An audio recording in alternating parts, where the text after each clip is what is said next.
Federation.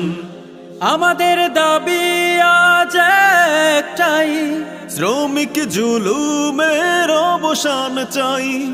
আমাদের দাবি আজ একটাই, শ্রমিক জুলুমের অবসান চাই। সময় মতো চাই ন্যায্য মজুরি, সময় মতো চাই ন্যায্য মজুরি, যাবতীয় হক বন্টন।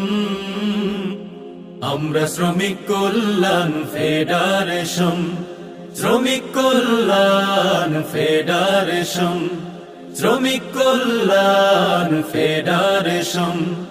ইসলামী দিতে পারে হক ইনসাফ, সবার আগে তাই করো দিল সাফ। ইসলামী দিতে পারে হক ইনসাফ, সবার আগে তাই করো দিল সাফ।